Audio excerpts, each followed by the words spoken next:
this whole convergence point.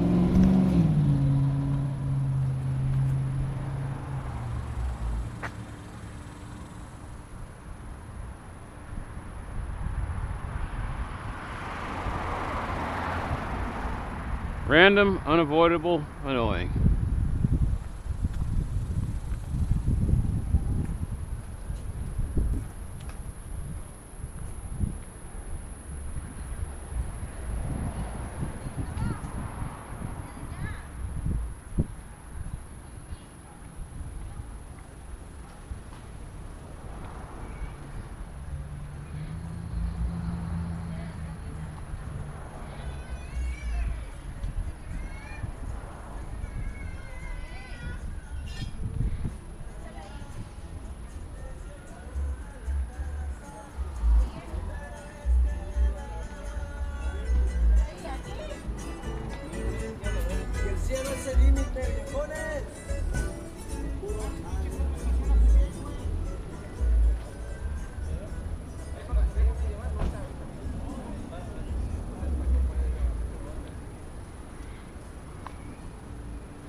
What is it with dogs liking to crap right on the sidewalk?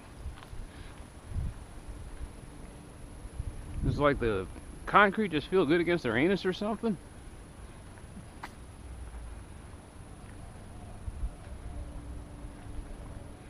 Grass everywhere. She crap right on the spot where everybody's got to walk.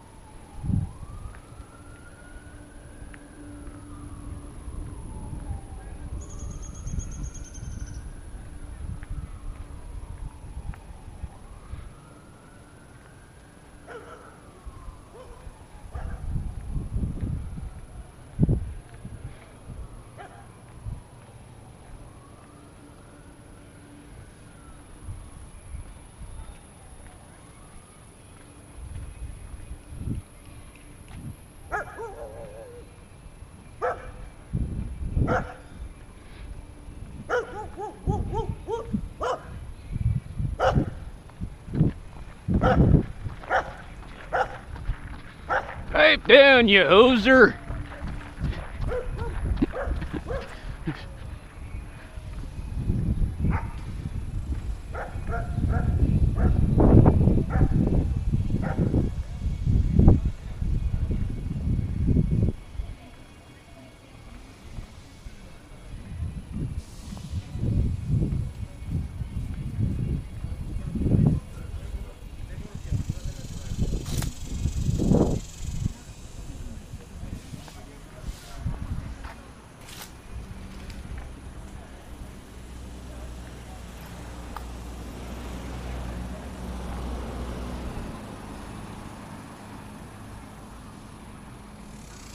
Nobody wants micro trucks. I just saw two going in there on the street.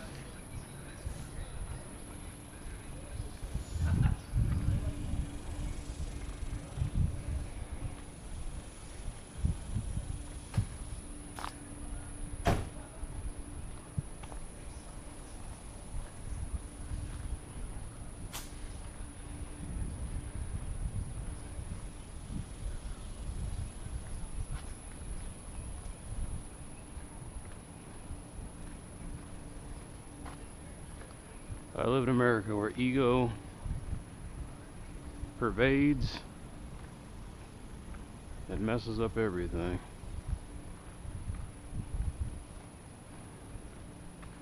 Sports teams, government, businesses. Everybody's so concerned with saving face and hurt feelings. They don't do what has to be done. What could be done.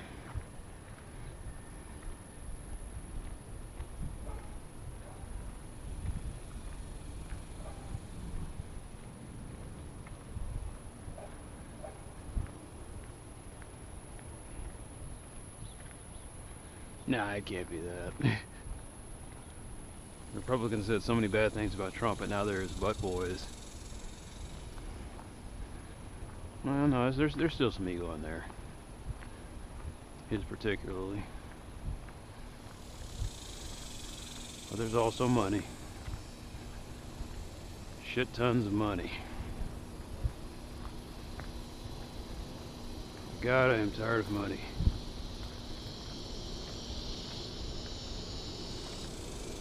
Not having it. I'm actually neutral on that issue. Spending it, storing it, making it, guarding it.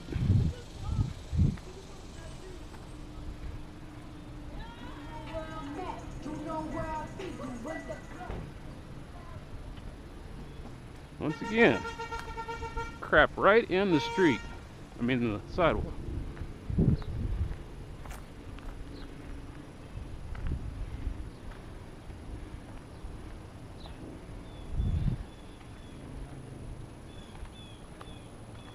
Like, it's funny though, people honk a horn and they just kind of tune it out. You don't know if they're honking at you or not.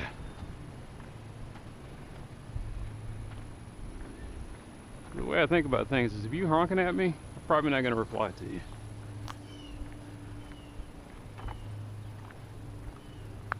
Because, you know, the way I was raised, the horn's reserved for correction and emergencies. And people who use it for anything other than that are crass morons. Exactly the kind of people I wouldn't want to talk to. You yell something at me, I'm like, oh, okay, hey, what's going on?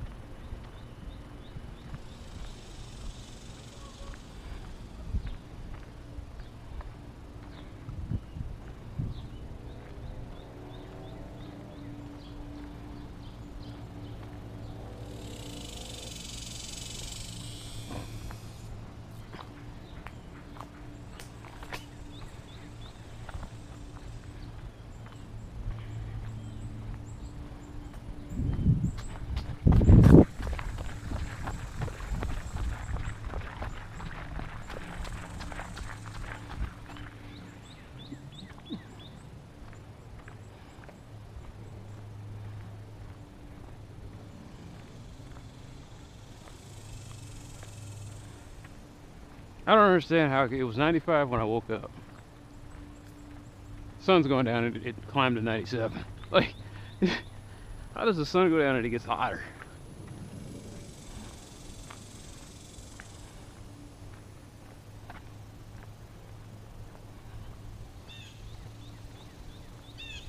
This is that part in the summer where you no longer feel cool air.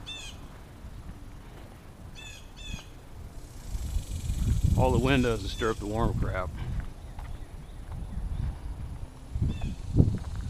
You feel hot air going into your lungs.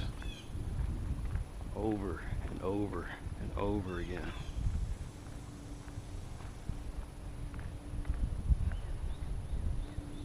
Hot, humid air.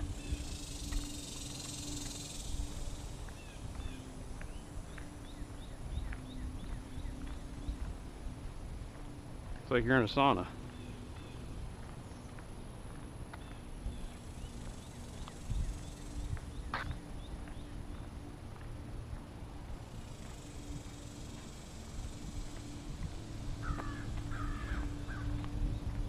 Some days it feels like you're in a steam room.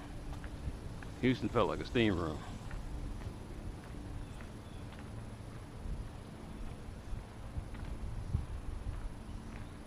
Not only is it a steam room, but it's a steam room with smoke and not steam. It's a weird smoky mist, smoky fog. Smog, yeah. Just nothing but smog, man. Oppressive.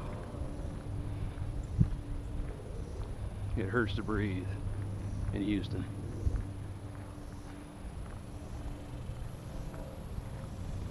Sometimes it hurts to breathe here. It hurt to breathe on Monday. And my lungs were hurting when I got done. Once again, more shit on the sidewalk.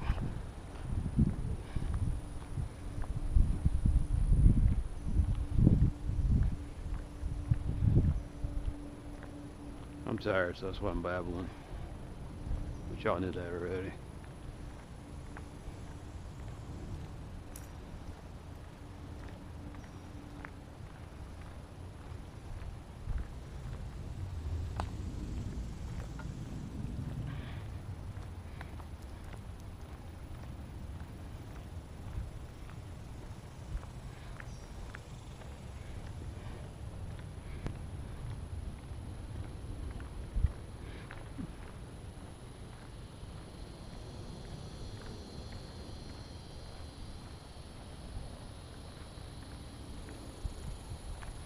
Nah, the Rangers got me thinking about how ego can ruin a good thing. John Daniels' ego ruins a good baseball team. Jerry Jones' ego ruins a good football team. Trump's ego is ruining what was a pretty good country.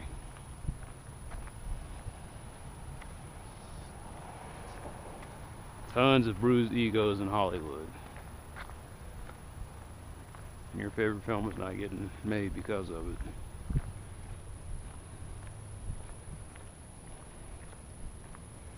Fighting for credit, fighting for greed.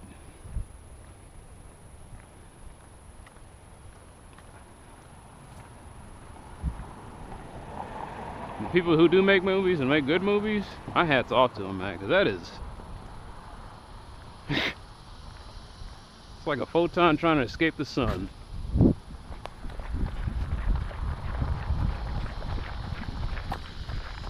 The light that gets to me right now, chances of what I'm hearing, it took like 10,000 years to get here.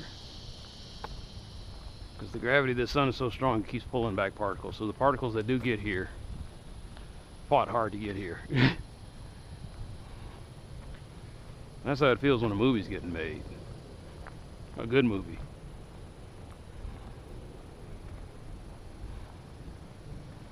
You are fighting against the gravity and the inescapable collisions of Hollywood, and what shines down on you. I had to work pretty fucking hard to get here.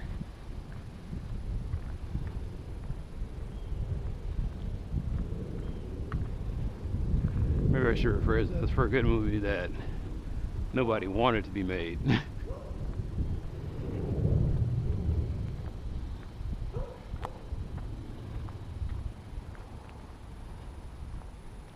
Stuff coming out of the crap spigot right now. Ghostbusters is a great example.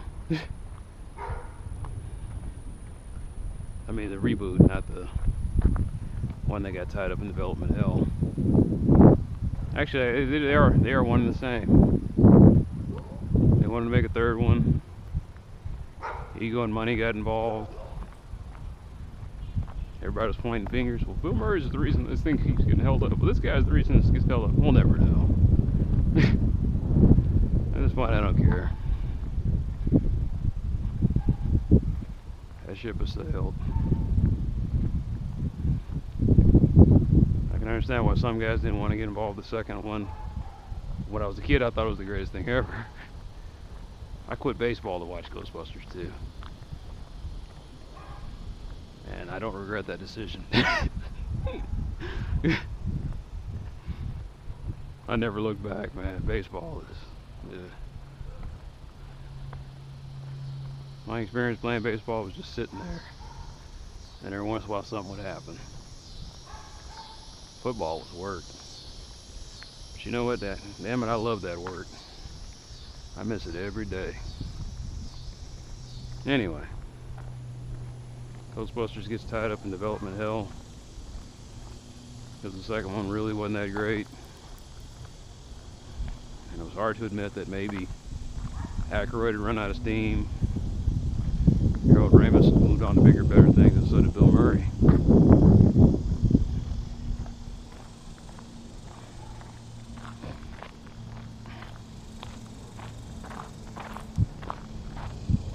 And years of development hell led to desperation. And so they threw out that crap pile that came out last year.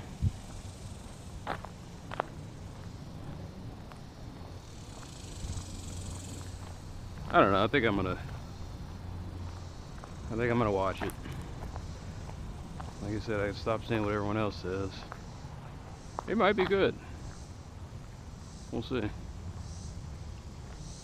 mean, I just saw those every time I was trying to convince myself, and I was thinking about the trailer, and I just groan every time.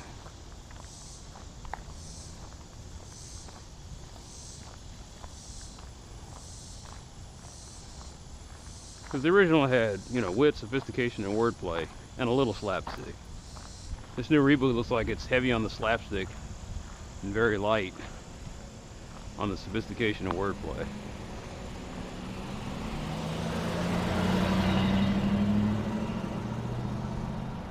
The original Ghostbusters was a biting satire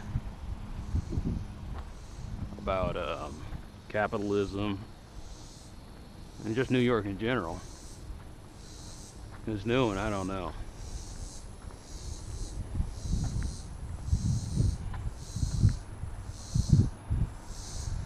I guess what I'm saying, the new one looks like it's a product of our age, where everything's kind of censored and watered down and engages in general buffoonery. Ghostbusters was made at a perfect time when people had balls and would defy authority.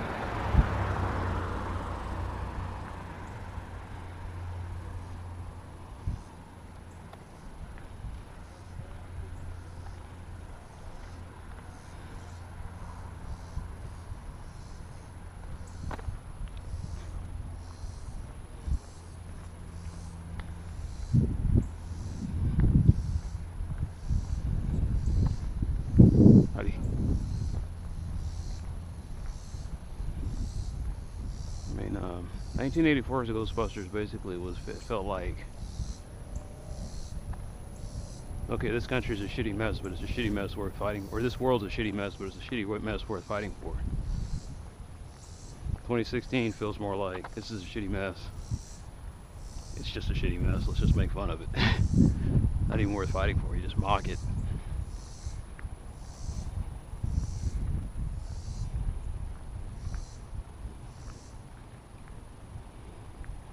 But the new Ghostbusters seems like it ran afoul of the same thing that there's a video game called Duke Nukem, and they kept trying to come up with the last Duke Nukem after like 10 or 20 years, and they got tied up in development, and the studio was going through some problems. 3D Realms was going through some problems, and I think it went out of business. And then, okay, so somebody else gets the Duke Nukem license, and they poured all these years into making this game. By the time the game came out, the graphics looked dated, the gameplay wasn't all that great. It was a game that looked like it wanted to go in different directions, but ran out of time and money.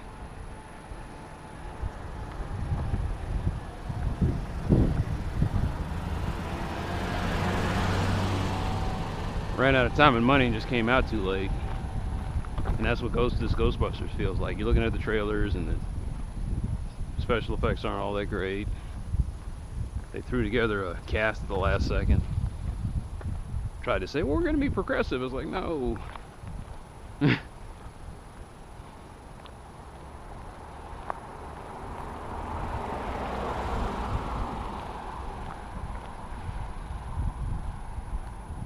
Howdy.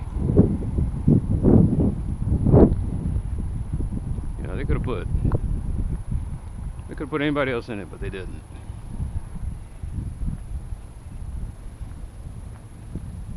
get Chelsea Handler as the acerbic wit, take over the Pete Venkman part, a few other people. I think Sarah Silverman probably would have worked in it. They got who they got. I understand a couple of Saturday Night Live cast people. Kristen Wiig worked. What's the other one? She's played Hillary Clinton, whoever she is. Is that Kristen Wiig? I don't know.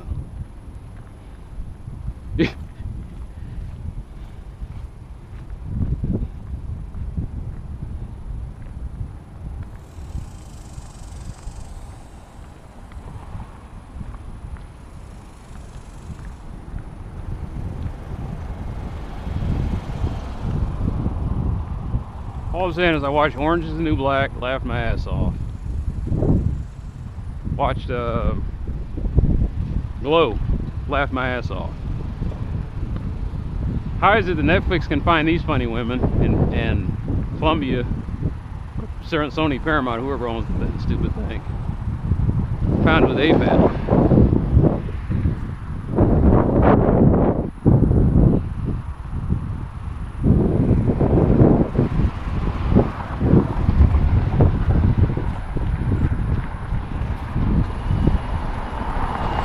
You kind of wonder though if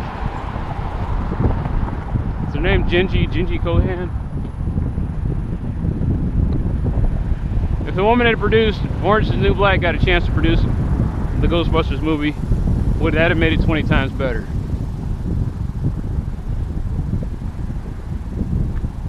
Women actors, women director, women writers, better film.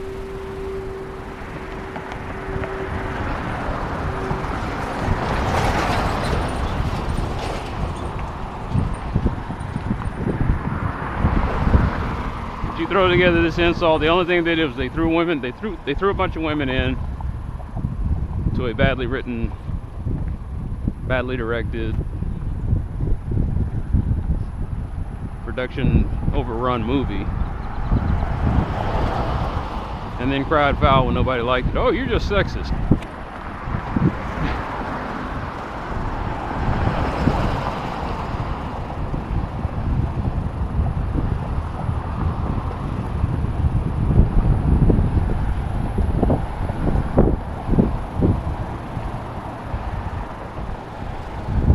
Like I said, I haven't actually seen the movie, but I have read the screenplays, and I've seen the trailers, and I'm just like, based on those two things, I cringe a little.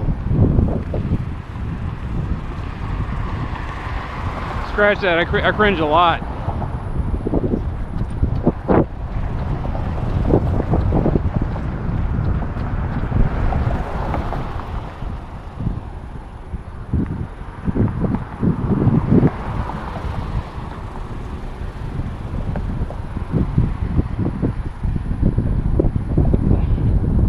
Like, a movie that made me cringe a little was, damn.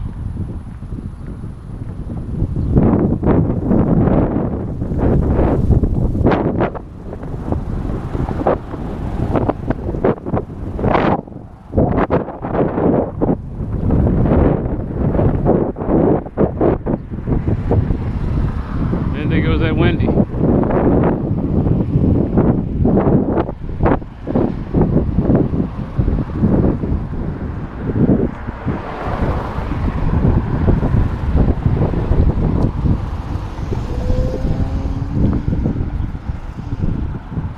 Oh, I finally got to see The Dark Knight Rises.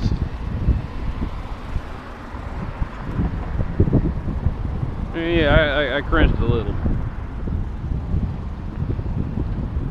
I thought Tom Hardy was greatness in it. Yeah, the mask was a little dumb, but not a lot. I mean, they didn't take too much away from the movie.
But here's what's probably going to happen in about 10 more years. In 10 more years, they're going to come up with an animated script, a script for an animated Ghostbusters movie. It'll be a pretty good script. The animation will be very good.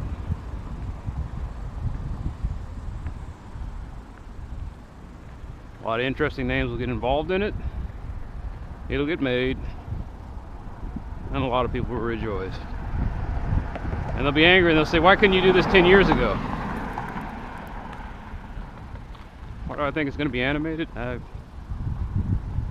Because that's all they're talking about. They were going to make another one that's going to be animated. So they'll probably continue with that.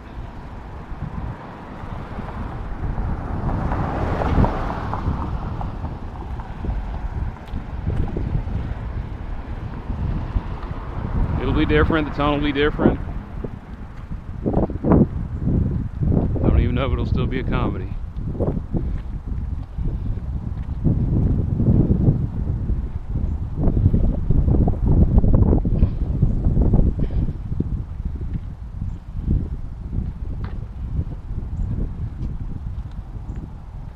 Hey.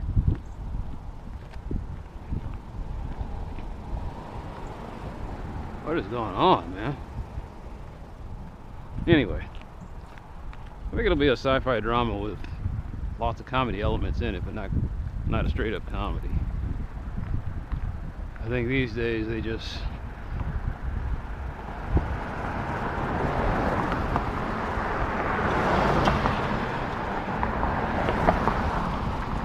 mix and match genres.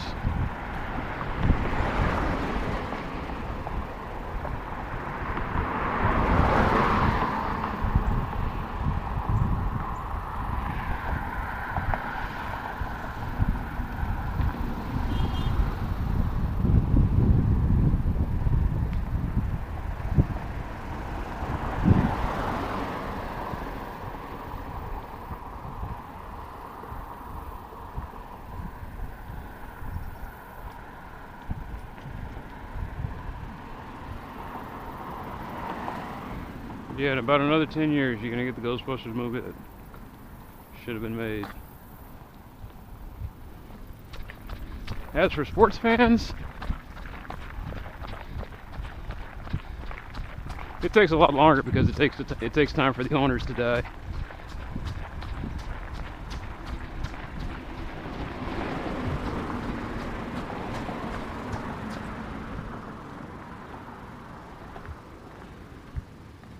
So the Arizona Cardinals may not win a Super Bowl until another 40 years goes by. Until there's no more Bidwells involved.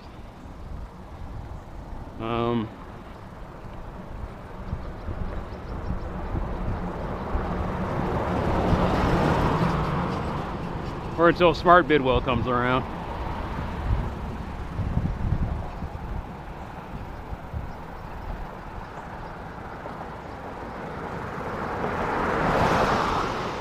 Cowboys probably won't win another Super Bowl for maybe another 30 years.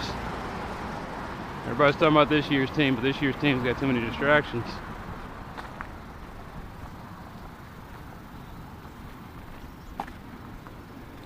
They're already mouthing off and they ain't proving anything. They're sitting there talking about we're going to take the East. I'm like, okay.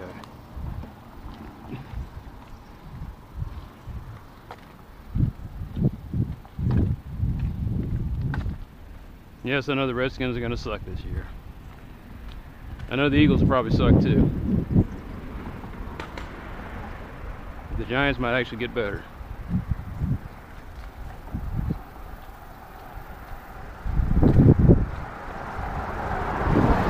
And so you can make all the proclamations you want, but at the end of the day, the Giants just do stuff. They don't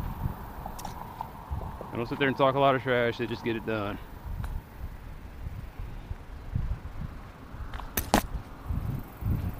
After all, they come from a city where, what is the expression, talk is cheap?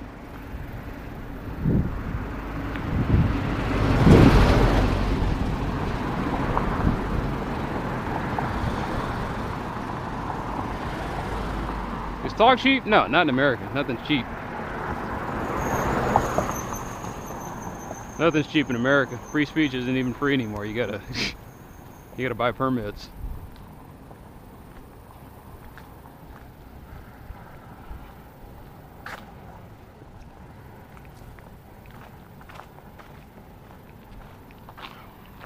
As I've said before, this is not a free country. It's an expensive one.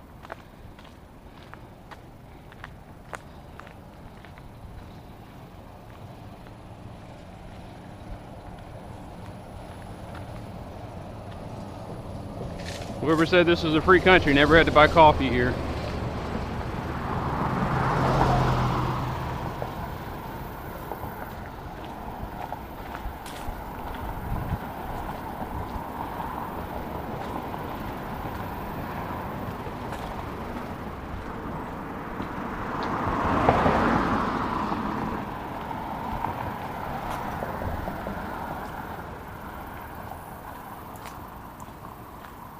Well, I'll be glad when they finish this shit.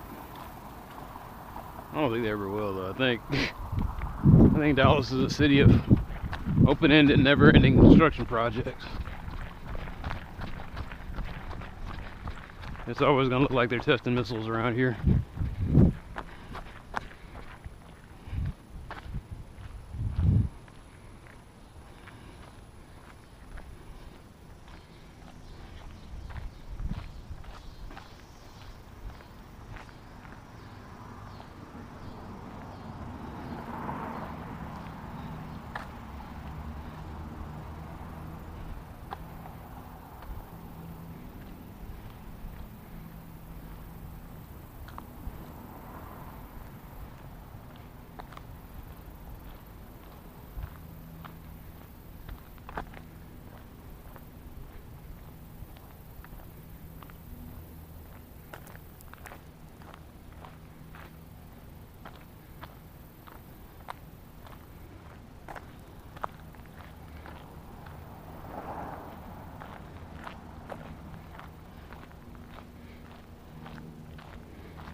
Well, at least I don't have to worry about somebody accosting me about selling Herbalife products out here.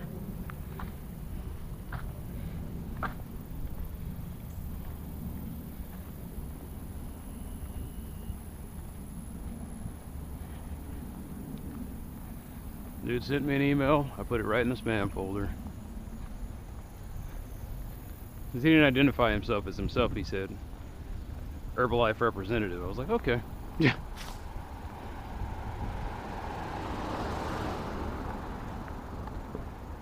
I could tell we weren't having a real conversation because he was using his sales voice. Clear, concise, practiced.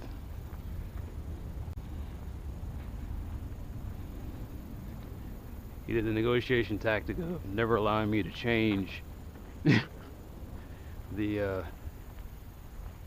was a neat tactic. It's not a neat tactic, it's a known tactic. Never let him change the subject. Keep pressing. Always be selling.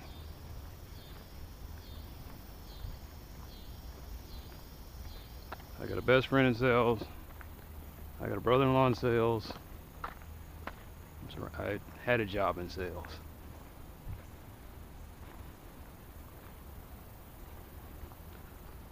And it works because you're putting unrelenting pressure on somebody. You're vectoring them where you want them to go. The way you get around sales calls is you do an ole and let them keep going where they want to go, or you use misdirection. It's kind of like with football. You got a guy who keeps bull charging in, let him bull charge in. We'll run a screen pass off of him. Want to keep bull charging in? Fine, we'll do counters and traps and sweeps. Have you all kinds of confused. In war,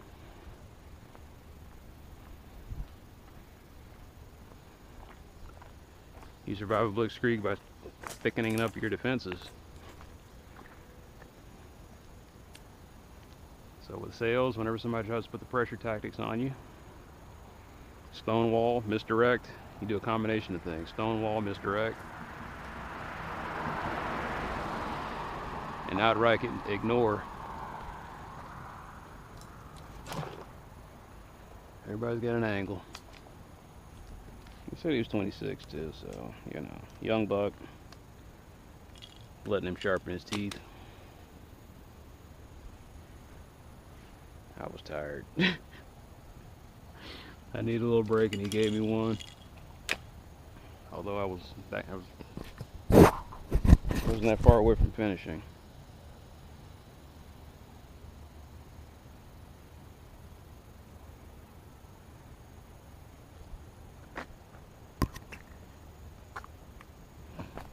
Like I said, nobody's coming out here now. If they are, then the economy really is doing bad. I live in an $11 million house, but I have to sell Amway to survive.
So you can tell you're tired. You have a plan, you still don't execute it.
That's what artificial sweetener tastes like. Couldn't nail it down until now. One time when I was a kid, I took a glass of milk and I just put sugar in it. And it just tasted funny. And that's what artificial sweetener tastes like. It tastes like sweetened milk.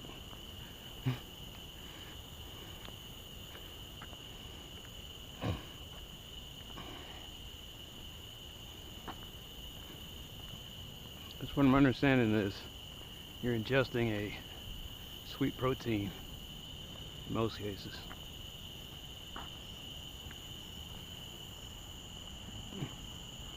Sometimes they replace it with a sugar that tastes sweet, but your body can't absorb it.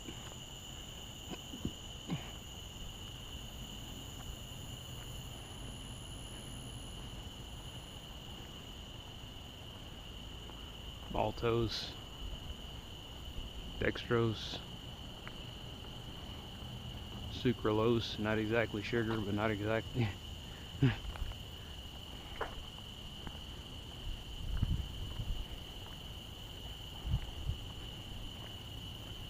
then they just give you a bunch of sweet amines with your proteins.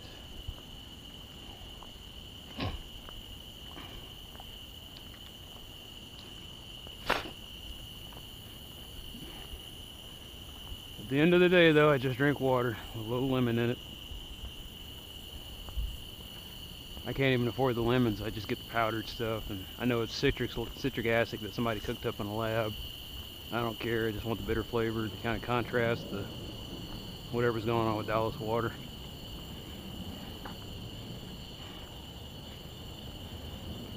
Sometimes I'll drink pure water and it tastes really sweet. From all those years of drinking lemon juice. excuse me, lemon water. Like I said, I don't slice up lemons. I rip open a packet and pour some white powder crystals into the water and they dissolve. Rich people put the slices of lemon in there. People have the time and money to go down to the supermarket, buy assorted fruits and vegetables, and then put them in their water bottles. People work 12 hours a day, you get lemon packets.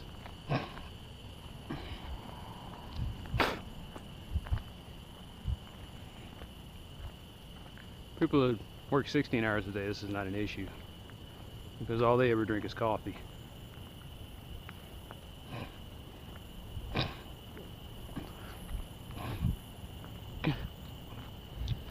If corporate America could get away with it,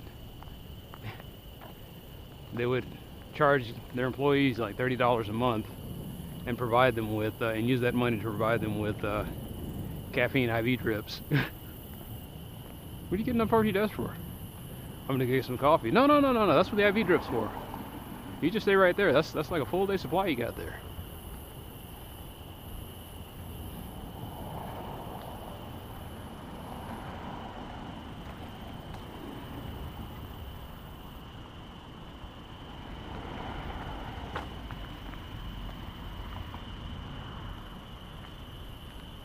Better living through chemistry.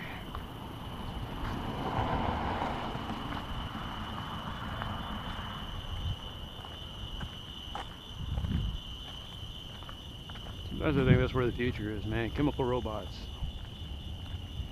That's what the Germans tried to make. They were trying to make an army of chemical robots. And they got pretty close to succeeding. That's where cloning comes in. You clone a bunch of guys, you get a bunch of clones, and you just inject them with caffeine and methamphetamines and steroids. You give them a shelf life of about 5 years. They go out there, they run, and they combat. They don't have to be great. They just have to go in there and absorb bullets or just and dish them out at the same time. And after that cycle, they just naturally burn out. You don't care because you got more waiting in the wings.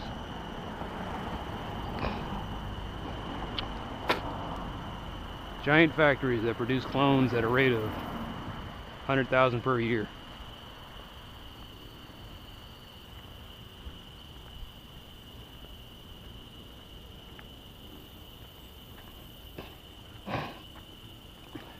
Why organic systems?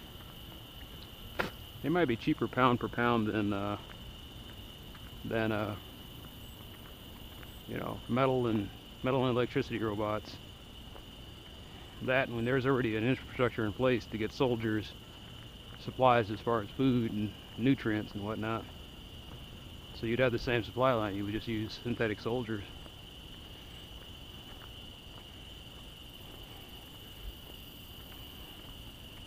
You don't have to give them a brain, you just give them a microchip and program, put the image on the microchip of what you thought the perfect soldier was going to be, and hope that it has enough adaptable AI to make it in the field.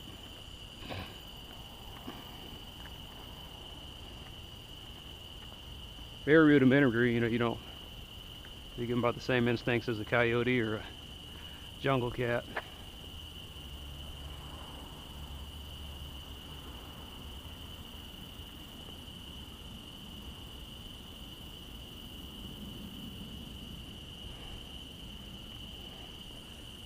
A bunch of 200-pound, sense-enhanced killing machines with lethal ordnance.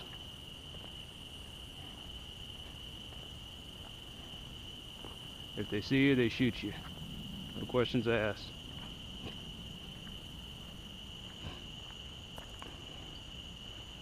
People say that's sci-fi. No, it really isn't. If it happened once, 70 years ago, it's going to happen again.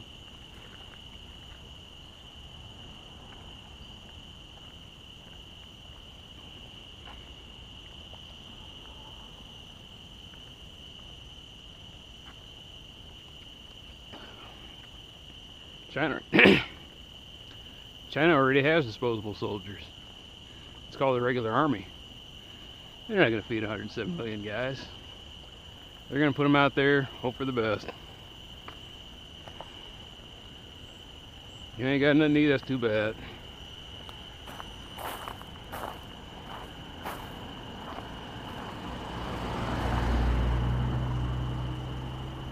They'll give them a packet of chemicals, and propaganda department will call it the great food of the people or some other stupid bullshit, and people will gobble it up.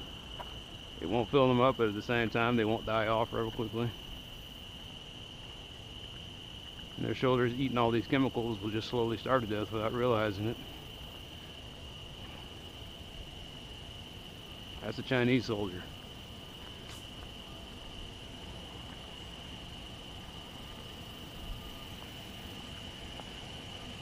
Someone who's already doomed because their nation can't afford to feed them.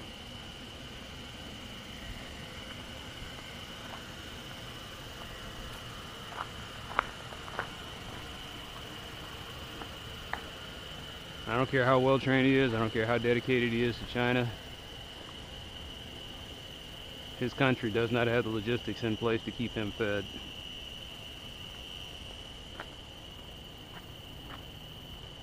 Once he goes out there, they give him a rifle and a few bullets and some bullets, and he is on his own.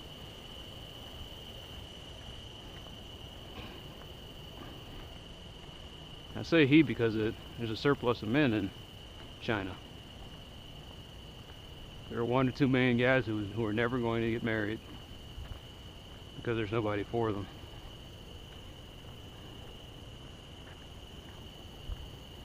Some guy may be sitting there saying to himself, well, it's not going to be me. I was like, okay, it's not you, it's somebody else. Make no mistake. India has disposable soldiers. They also have a bunch of men who will never marry. What I mean, like I said, when you feel sorry for them, because these guys aren't going to marry out of choice. They're going to marry out of, like I said, there's nobody for them.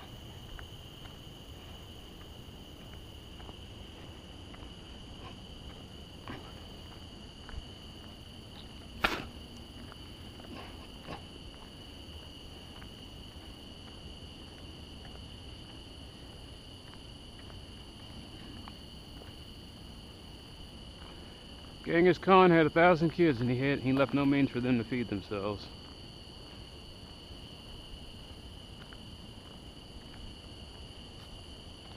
Genghis Khan's descendants number in the millions, maybe even in the tens of millions.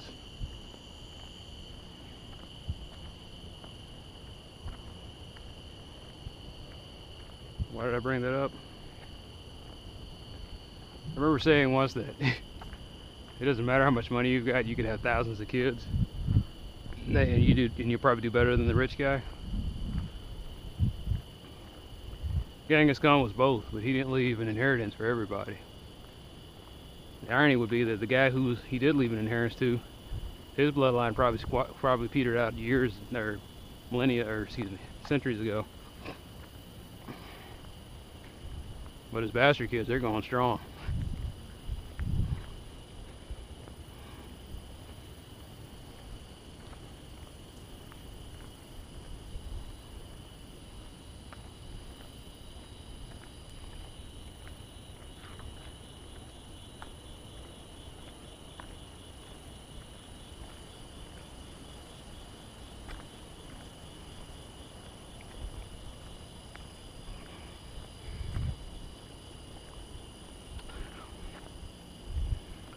Why doesn't the United States have disposable soldiers?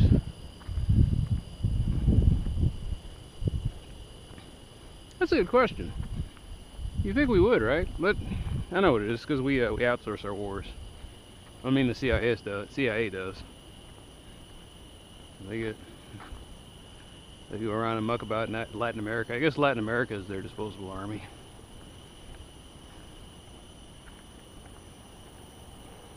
Parts of Africa. Some warlord that they keep paid, there's the disposable army. Middle East, they propped up a few disposable armies. Yeah, so we don't have one directly. I don't know why we don't have one here. You'd think we would, right? Instead of a police force, you just got a bunch of poorly trained, poorly equipped guys with guns and set them loose on the populace.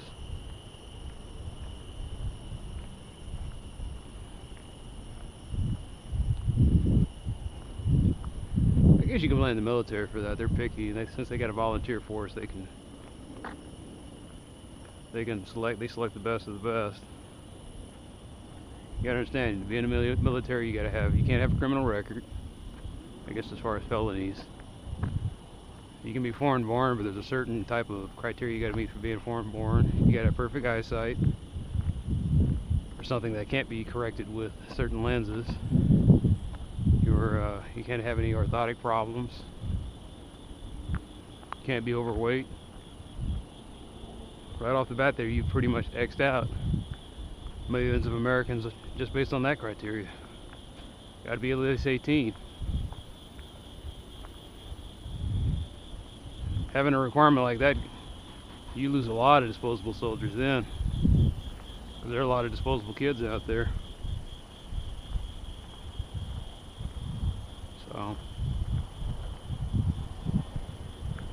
So that's the way we treat them.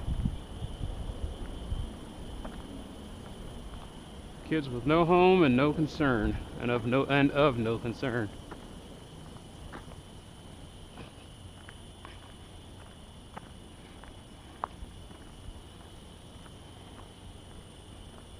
Why doesn't the United States have disposable soldiers? I think there's a certain cost-benefit analysis they run through. In a volunteer force, you got a guy who's going to be standing there for 10 to 15 years. You're going to make a lot of money off of him. Versus some schlub that you get him in there, he flakes out, he might be gone in a year or two, or he meets the minimum requirement of 5 years and then he's out.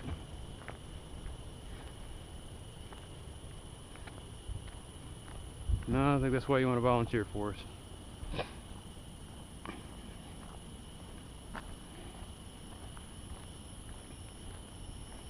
He uses the Montgomery GI Bill, and then he gets some student loans. Gets his degree, makes a little money, pays a little back into the system, pays the interest. You look at the charts that say a guy with a college degree is X amount more successful and makes this income versus the other ones that don't. That's why we don't have a disposable army. We make too much money off of the professional volunteer one.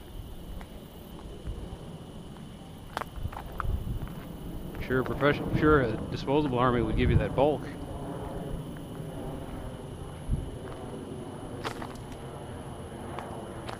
But when they start affecting the quality of the product, all of a sudden profits go down.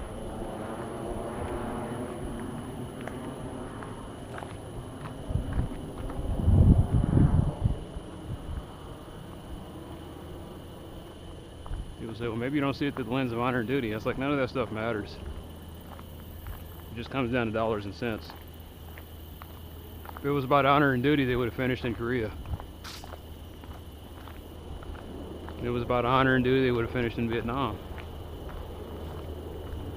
And everywhere else that the United States has gone after the military-industrial complex got involved. That's why everybody romanticizes World War II, because they thought it was the last honor and duty war.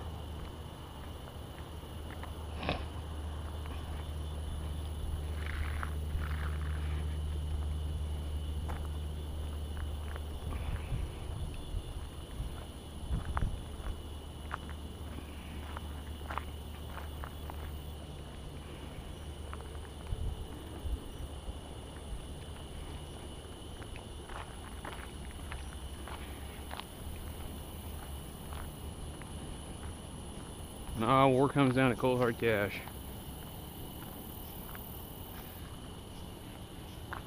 The reason I say that is because I'm looking at a question on Quora about what would it take to defeat the United States military.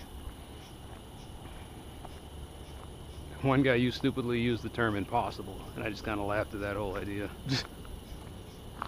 Every army can be beat. If Rome was around today with this military force, it probably would have came up with sophisticated weaponry. And it probably still would have been unbeatable because of its network. But it weakened because the thing that supported the army, the government, it failed.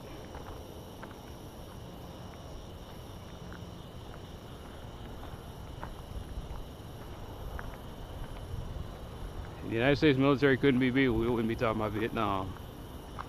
There wouldn't have been a stalemate Korea. And there'd been no such thing as the Cold War. Why would the greatest army in the world wait around while somebody else was provoking it? They'd go out there, kick its ass, obliterate it, and then go back home. But you can't do that when somebody goes around talking about domino effect and some other stupid bullshit. Anyway, it's not gonna happen like that. Sorry, tired.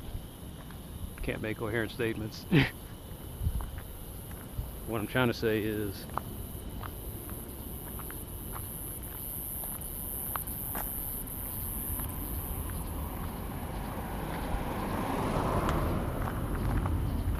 when you know the only way you can win the war is to eradicate your enemy,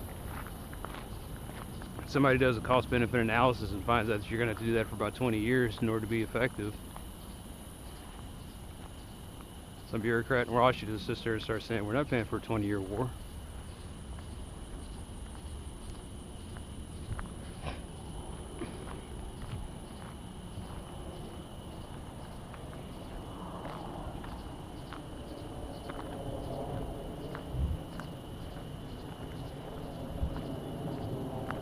I guess that's the beauty of the United States. Was in the old days, if a king wanted to have a 20-year war, then by gum, he was going to have a 20-year war. The bureaucracy was just a few of the people in his court, and they were loyal to him. And anytime he can get rid of them, any way he wanted. The people could revolt, and then they would get put down quickly because they were ignorant and poorly organized. I guess that just goes with saying with ignorant. Very ignorant and cowardly. The United States, on the other hand, you get protests, you get elections where guys all of a sudden are going to lose their seat if this war keeps going on.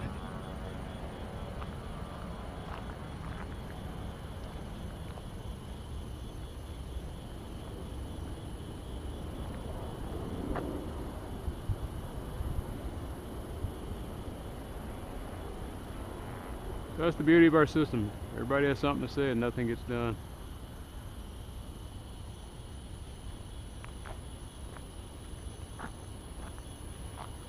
That's the beauty of democracy. Sometimes on a rare occasion, what makes democracy the greatest system in the world is synchronicity. I don't know if such a word exists, but anyways, when everybody's synchronized, everybody says, you know what? I can't see how anybody could be against this. Nobody's against it. About the only way you're against it is maybe you're against the implementation of it. And we can compromise our way out of that one. And then it happens.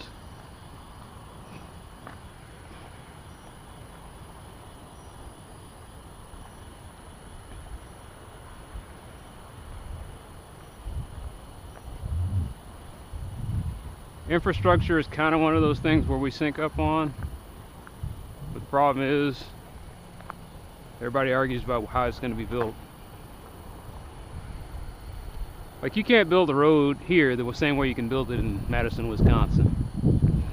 Madison, Wisconsin, you're going to have snow. You got to think about snow and ice and salt and chains on tires.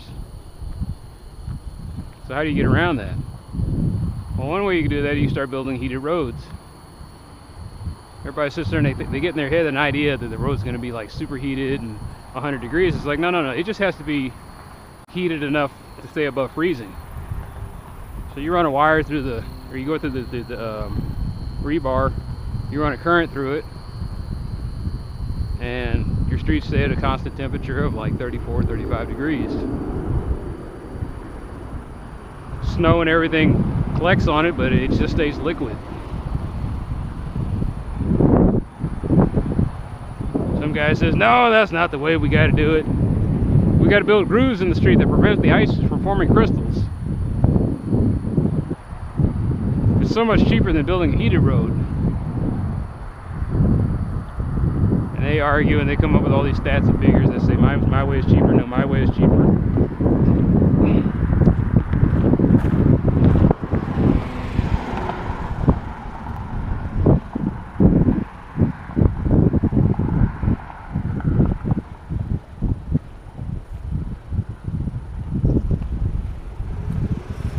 Oh!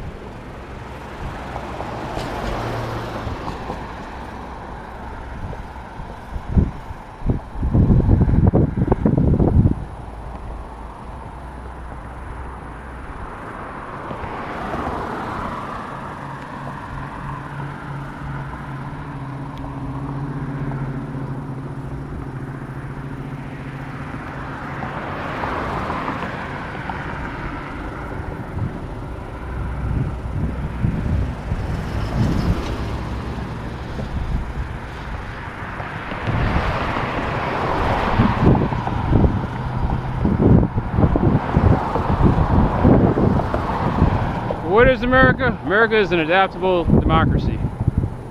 Right now it's a democratic republic. In theory, anyway. In reality, it's something of a democratic oligarchical republic. Oligarch republic. What I mean by that is anybody can run for public office, provided they can pay for it.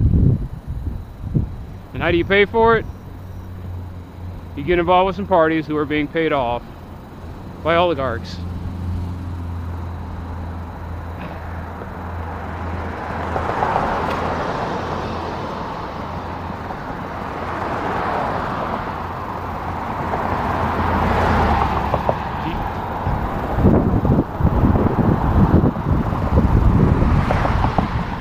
You got two choices, but at least you got a choice.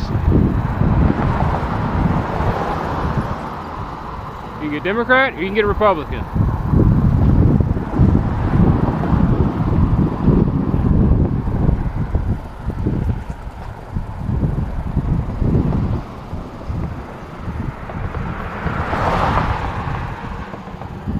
Like, the reason I say that is because these guys who come out of nowhere, they didn't come out of nowhere. Rich people knew who they were long before everybody else did.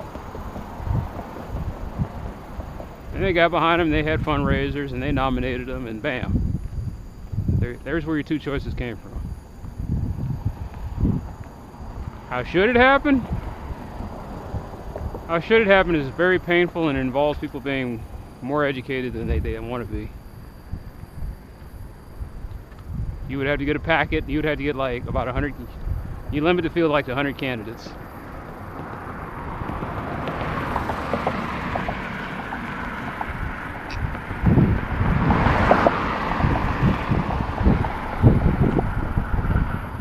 And then you square them off against each other. And then everybody makes their decision based on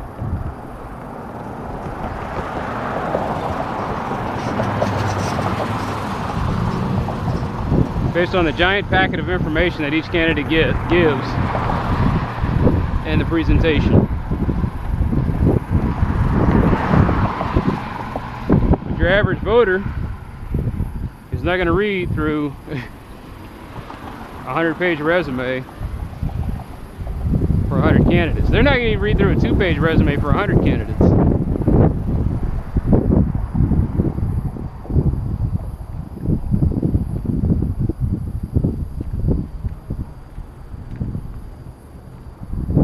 Not to completely debase the people, but you know, who has time?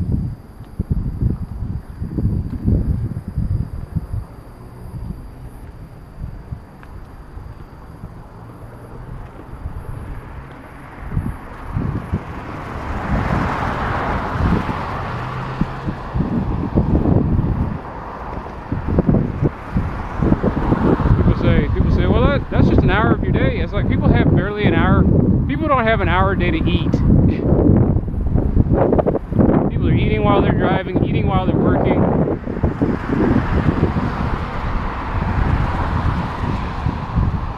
shoveling food into their gullet,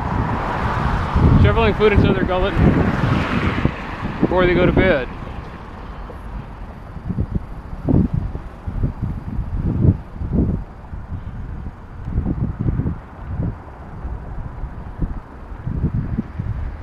I want to say the average American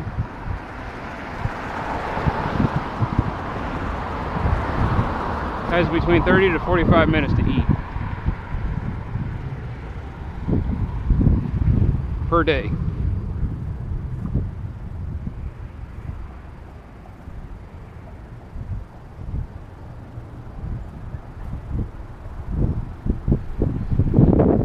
So you can wait while you're eating. You can read while you're waiting for your food. Maybe 5-10 minutes.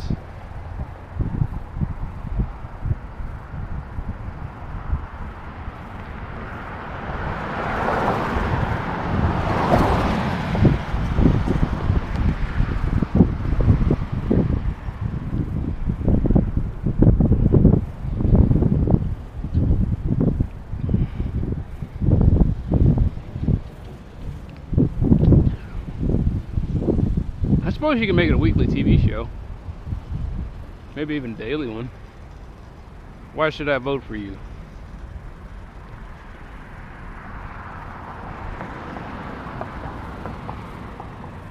I feel like Shark Tank meets Meet the Press.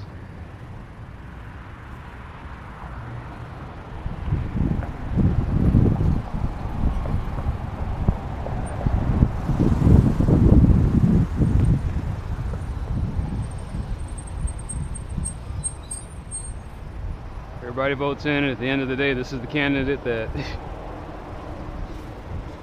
becomes the representative. Maybe that's how democracy will wind up in this country. We'll just make it a weekly event,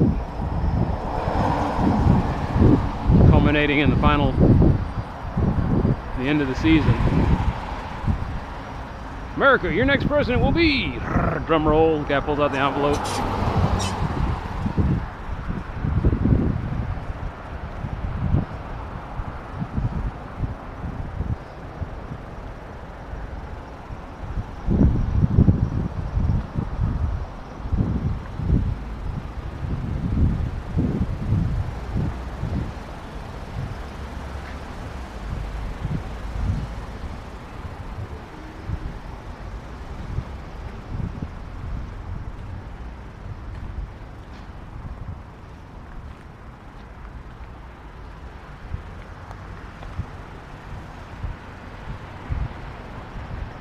And I'm kind of curious to see what would be the reason against that.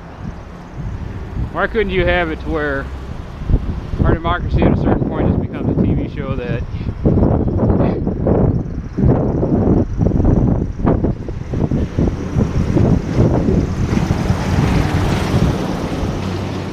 every week we pick from the survivors, and there are a lot of assholes out here today.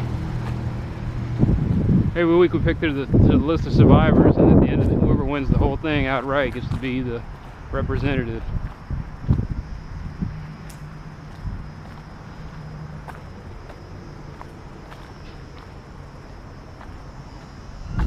And you can't say that it's because it cheapens it. It's already cheapened. Anytime somebody get paid $100,000 for speaking fees from Goldman Sachs, and then have the audacity to go up and run for president of the United States, like that's not a conflict of interest.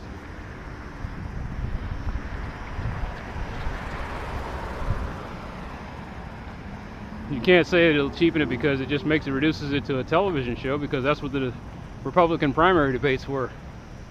Every week, or was it every month? I can't even remember now. They'd go to a different spot that nobody ever heard of, talk to a bunch of people that no one would ever talk to, about how they're going to fix America.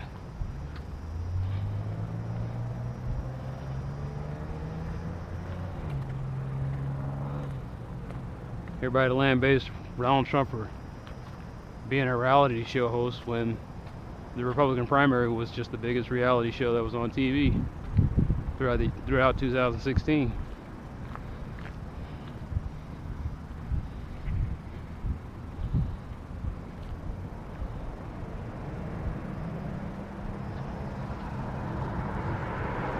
This is At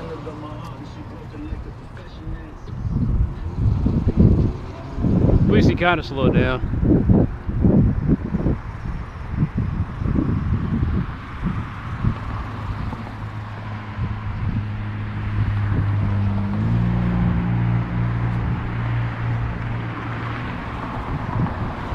I don't know.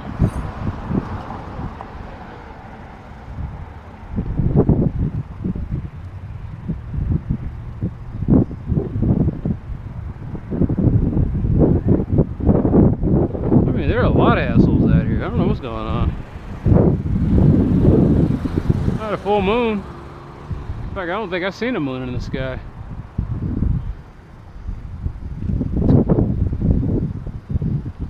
Maybe people really are like cats and everybody's in heat. Anyway.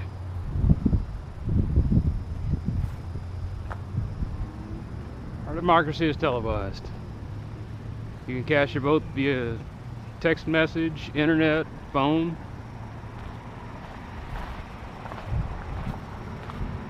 We'll have a host. There'll be commercials in it. There already are commercials in it.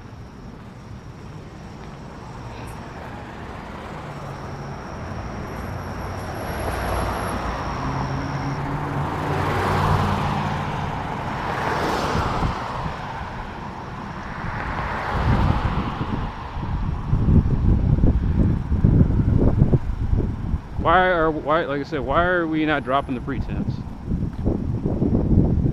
Turnout would be higher.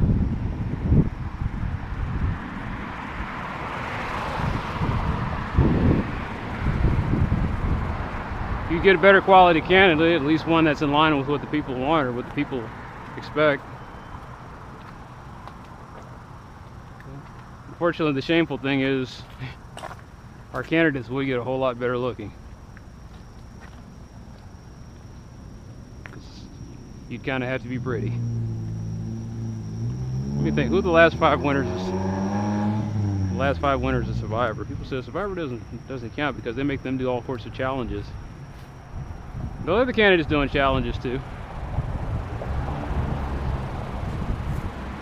That's kind of what those dorky events are at the primaries.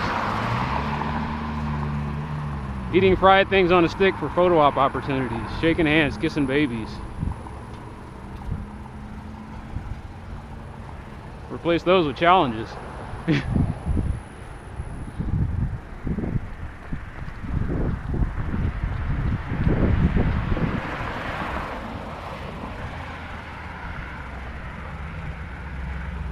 You'll have physical fitness tests to see if the guy's going to croak in office. You'll have mental acuity tests.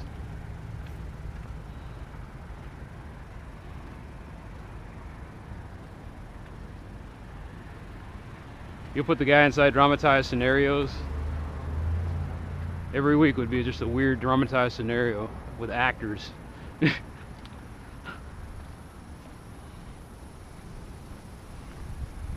So here's the scenario. This happened, this happened, this happened, that happened. Let's see how you will respond.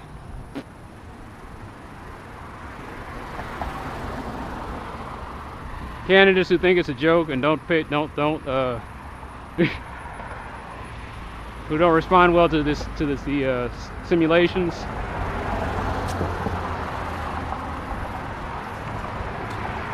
Get booted. It's the equivalent of winning immunity.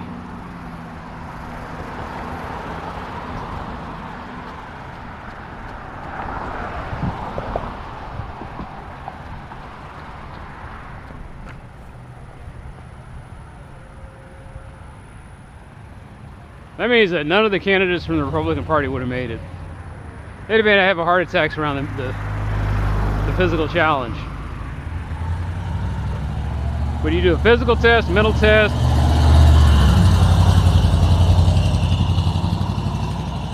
You'd make it 5 categories. You'd have mental, physical, ethical, simulation, I guess political, like scenario, and I'm trying to think what the 5th category would be. I'm trying to think all the different types of tests they got. They got physical, mental, emotional, ethical, and then there's just flat out knowing the job itself. I guess professional tests were. So you jumble up the categories.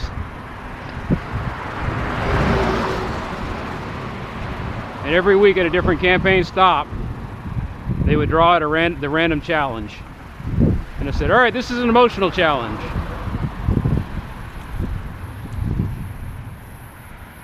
It's like, all right, this is a political challenge.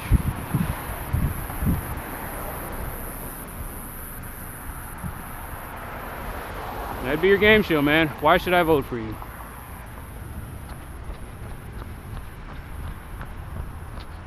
MTV would go out even more. It would, well, it was the MTV. It would have been vote or die. Hosted by Kanye West. Vote or die. That would work, actually. Yeah, seriously, that would work. Vote or die. Damn. Getting goosebumps, man. I think it's gonna happen. They broadcast it on Netflix and the major networks. Hulu, put ads on it. 100 candidates will enter. Fox News will have its version, MSNBC will have its version. Vote or die. Republican sweeps week.